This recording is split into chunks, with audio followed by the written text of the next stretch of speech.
Ok, alors dans ce cours, on va parler des listes déroulantes. Drop down en anglais. Donc, je vais directement commencer avec un exemple. On va créer une div. Cette div, on va lui donner une classe CSS drop down. Ok, maintenant une liste déroulante, elle est composée de deux parties. Une partie qui ouvre la liste déroulante, en général c'est un bouton, et la liste déroulante elle-même, c'est-à-dire ce qui va dérouler quand je vais appuyer sur ce bouton. Donc on va créer le bouton qui va ouvrir notre liste déroulante. On va utiliser le tag HTML button. Okay, on aurait pu utiliser un autre tag sans problème, donc de type button. Donc pour qu'il ressemble à un bouton en CSS, on a vu qu'on doit utiliser les classes btn et par exemple on va le faire en vert, donc btn success. Ok, et ce bouton, on va faire une liste déroulante de fruits. Donc on va écrire fruits.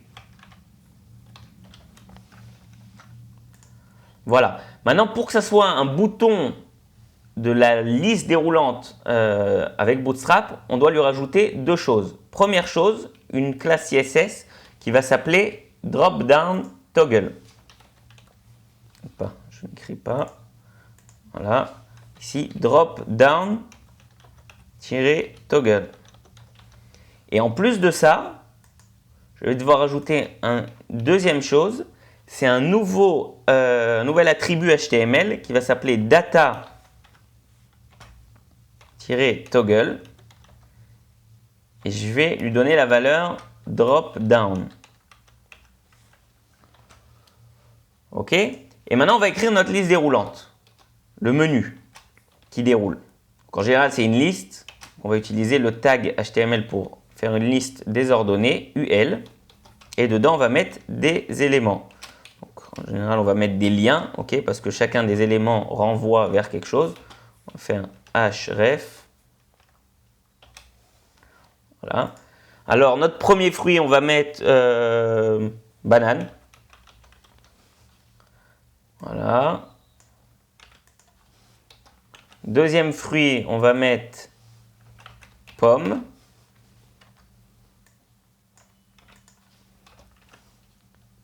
Poire et orange, par exemple.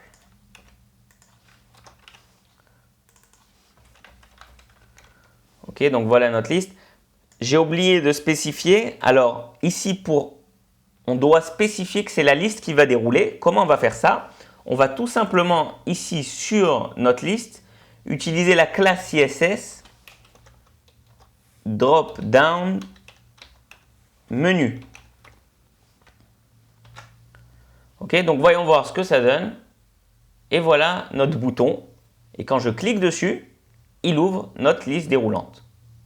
Que vous voyez ici, avec banane, pomme, poire, orange. Okay, vous avez vu comment avec peu de choses, on est arrivé à faire un élément quand même assez complexe.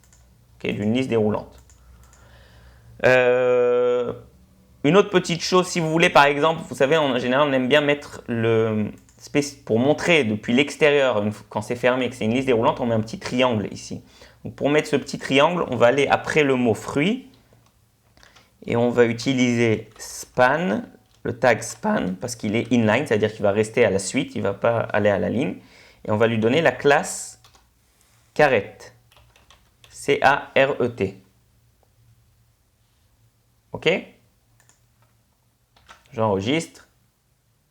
Okay, on va faire un petit espace entre le mot fruit et span. Et voilà. Ok? Tout de suite plus joli. Donc je répète, qu'est-ce qu'on a fait? On a une div à qui on a donné la classe dropdown. Dans cette div, il y a deux éléments. L'élément qui ouvre la liste déroulante. Et pour spécifier que c'est l'élément qui ouvre la liste déroulante, on lui a donné une classe CSS dropDownToggle. En plus de ça, on lui a écrit l'attribut dataToggle, à qui on a donné la valeur dropdown. Ok. Et le deuxième élément, ce sera la liste elle-même, la liste qui déroule, à qui on a donné la classe CSS dropDownMenu. Voilà. Tout ce petit jeu-là, ça nous a permis de créer cet élément. Voilà, maintenant je vais vous montrer quelques petites variantes qu'on peut faire avec les listes déroulantes. Disons qu'on veut séparer la pomme et la poire avec une petite ligne de séparation. Donc on va pouvoir rajouter par exemple un élément LI dans notre liste, à qui on va donner la classe divider, en fait, qui divise, okay, comme un élément de séparation. Je rafraîchis et vous voyez maintenant entre la pomme et la poire, j'ai une ligne comme ça grise qui les sépare. Okay, d'autres petites variantes, imaginons que par exemple on va créer plusieurs agrumes, donc orange, pamplemousse, on s'arrêtera là. Si je veux par exemple mettre un titre à certains des éléments de ma liste, donc je vais tout simplement créer un autre élément dans ma liste à qui je vais donner la classe. Déjà je vais écrire le nom que je veux écrire. Par exemple ici on va mettre que le titre ça sera agrumes. Ok. Et la classe que je vais donner à cet élément ça sera drop down header. Voilà, j'enregistre, je rafraîchis. Et vous voyez maintenant, agrumes, ce n'est pas un des éléments sur lequel je peux cliquer, c'est un titre. Okay, il s'est mis en gris légèrement plus petit pour spécifier que c'est pour ça. Okay, disons que maintenant aussi, il n'y a plus de bananes en stock. Okay, ce n'est pas la saison. Donc, qu'est-ce qu'on va faire? Sur l'élément de la banane, on va rajouter par exemple la classe CSS. On l'avait déjà vu ça avec d'autres éléments en Bootstrap. La classe disable, okay, comme désactivé.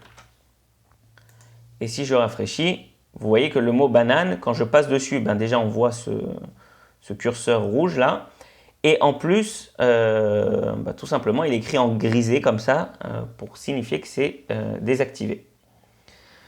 Qu'est-ce que je voulais vous montrer d'autre? Ben, ça a l'air tout. Ah non, une autre chose, si par exemple là, la ligne, vous avez vu qu'elle s'ouvre vers le bas. Disons si on avait voulu qu'elle ne s'ouvre pas vers le bas, mais vers le haut. Et bien, tout simplement, au lieu d'écrire drop down, j'aurais écrit drop up. Ok. Je rafraîchis. Et vous voyez déjà l'élément là, le caret, il s'est mis vers le haut. Bon, là, on ne s'en rend pas compte parce qu'elle est. Vous savez quoi, je vais augmenter la margin. On va la mettre à 200 pixels. Voilà notre liste déroulante. Et maintenant, quand je clique dessus, et bien, tout mon menu, il s'est ouvert vers le haut. Donc voilà pour les drop-down liste déroulante.